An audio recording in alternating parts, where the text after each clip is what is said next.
Baliva. Thank you, Dustin. Thanks for joining us here today. We start a 6-game homestand and down on the Amarillo, Illinois pregame show. I'm Nathan Baliva. I'm joined by our manager, Chris Swauger. How you doing? Very well. How are you? Good. It's nice to be back home and get some good weather, isn't it? Yeah, I haven't seen my arms in like a week. I was going to say 6 straight days of a jacket or for guys, or sleeves underneath, and some hoodies, and we even had some face masks out there a couple of those days in Lansing as everybody was just trying to stay warm. How do you kind of get the guys through games like that? I know obviously you've been through them. You just kind of got to do what you can and play through it, but how do you kind of get guys through that? Yeah, well, like the biggest thing is, the other team has to play in it as well.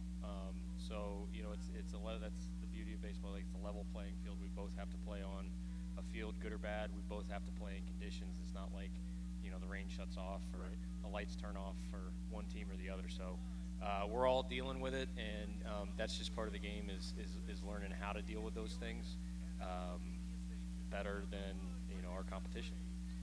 This year we don't have as many guys who are from Latin America or South America. We've got 3 at the moment, one who just got here today, but in other years we've had 8, 9, or 10. I know in days when you played in Quad Cities and some of the cold weather stops, Springfield wasn't always all that warm to start a season in Missouri, and even Memphis, and you get a bunch of those guys in. At this level, a lot of times they haven't played in it before. Sometimes they haven't even played under lights before if they've only played in the Gulf Coast League or back home.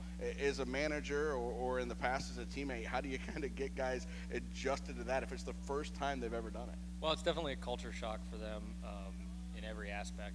I remember playing with some guys in AA that had never seen, some Latin guys. They'd never seen snow, and we got snow like the first weekend, and they were legitimately like 3-year-old kids just like running outside making angels. It was all, so was I, but, and I'd seen it before, but you just you talk to them about it. It's actually great because it becomes a good communication point. A lot of those guys are trying to learn English, trying to learn how to use their words and be comfortable with their teammates, and so like it's a good opportunity to kind of reach out and help them, because it's so new to them, and we can help them with that. So anytime you can find some sort of like common ground or some sort of topic to get those guys to speak English and our guys to either if they speak Spanish or yeah, that's right, I got one. Thanks Denier.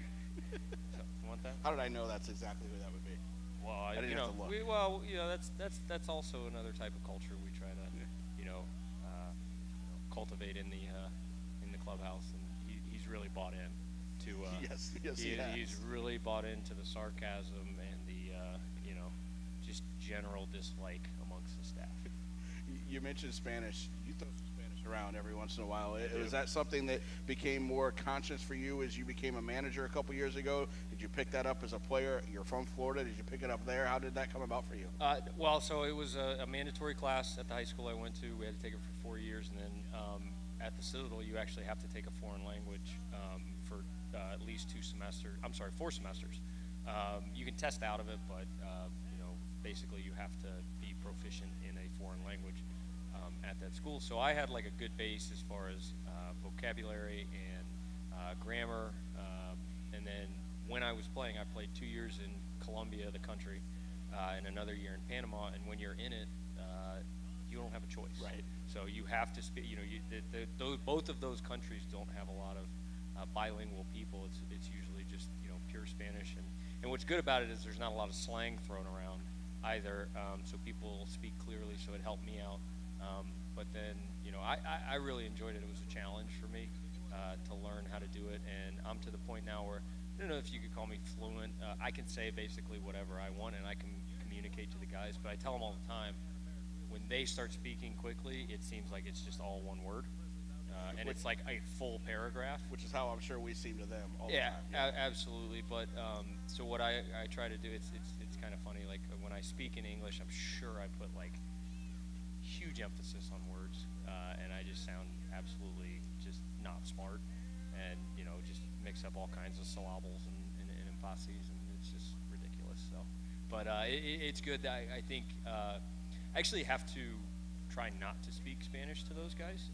I will, to make sure that they have like clear understanding of what we want to do. What time the bus is. Right. Well, yeah, but we really want them to try to get comfortable using English, and if they always have the safety net of myself or Denier, then they never really get better. So we actually have to fight the urge to speak in their language so that they they can kind of come, just become more comfortable. And that's part of their class too, where they learn English and work with a teacher and get that done. It's not just baseball for all those guys, not just the guys that are from other countries, but even the guys that are from here have some certain other responsibilities besides just baseball that they do. It's not just show up at 4 o'clock, 4:30 and start taking swings. Yeah, right. A lot of these guys, the college guys, aren't fully finished with their degrees, so they're taking online classes.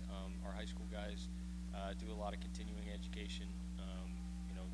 Take advantage of what they were given by Major League Baseball. So, right. Yeah, a lot of it goes along with being a professional baseball player. You just have a lot of free time, and it's nice to see these guys fill their free time with something that enhances them as men and furthers their education, or just makes them an overall better person. Because you got to have things outside of the ballpark, otherwise this game will chew you up and spit you out. Last thing, I know you got some stuff to get ready for the game here, but we got two teams. I got to get ready for the game, Nathan. Right, I got you. Two teams this week on this homestand that we've not seen, and after this week, the only other time we would see them would be in September in the Midwest League Finals, West Michigan and South Bend. We just had Lansing and Great Lakes. When you get teams like this from the other division, is it just about, hey, here's our best, let's see your best, and go play? Because we don't know a whole lot about these guys, and they don't know a whole lot about us. Yeah, there's definitely a lot more, just play it straight up. You don't have a lot of data on tendencies. By the time we play the third game, we might have a little bit of info to move guys around. But basically, when you get in games like this where you don't really know your opponent, you just try to play to your strengths. We tell our pitchers to do what they do, and our hitters, do what you're good at. Until somebody establishes a pattern or shows you something that you can take advantage of, do what you do best. Well, hopefully we'll do a lot of that here tonight and this week. It's good to be back home, and good luck out there against West Michigan and South Bend. All right, thanks, Nate. All right, Chris Swauger, our manager, ready to go for the Chiefs to start this. Thank you. Yep, I knew you would do that. Thank you. As we start this 3-game series and 6-game homestand, the Chiefs will take on West Michigan. They are a Tigers affiliate. We will play them again tomorrow at 6:30 at Chick-fil-A. Thanks for your service Tuesday, as military veterans and the first responders with a valid ID get $3 tickets at the box office for our Tuesday home games, courtesy of Chick-fil-A, for Thanks for Your Service Tuesday. West Michigan's last game here in town is 11 a.m. That's on Wednesday morning. It's our final Ameren, Illinois Education Day here at the ballpark. Also a Bang for Your Buck Wednesday with $1 hot dogs, sodas, and nachos. South Bend comes in for the weekend. Cardinals-Cubs rivalry weekend for the Thursday, Friday, and Saturday. 6:30 starts for all 3 of those games.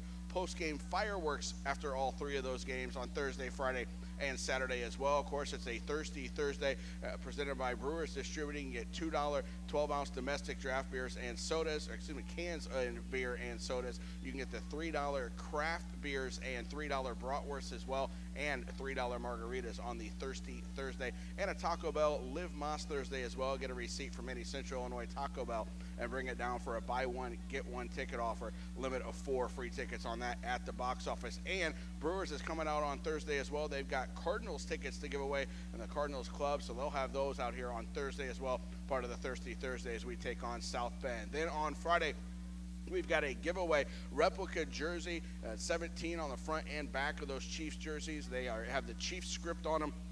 We'll have 500 in red for the Cardinals fans, 500 blue for the Cubs fans as well, celebrating 32 years of our affiliation history affiliated with either St. Louis or Chicago as South Bend comes in this weekend. And then speaking of that history, 2 of the biggest names in Chiefs history on our first ever double on Saturday night. That's presented by Health Alliance. Greg Maddux from the 1985 Chiefs, of course, a Baseball Hall of Famer, and 2002 Yadier Molina, a future Baseball Hall of Famer, on that double bobblehead. It looks like Maddux is pitching to Molina. Pretty cool double bobblehead presented by Health Alliance. We'll have that here on Saturday, which is also a signature Saturday with a handful of Chiefs players up at the gate signing autographs when gates open up on Saturday. So that's our pregame for our show today and our series for the weekend. West Michigan tomorrow at 6:30. Wednesday at 11 a.m. and then South Bend with post-game fireworks at 6:30 on Thursday, Friday, and Saturday. Thanks for coming out tonight. Sit back, relax, and enjoy your Monday with us here at Dozer Park.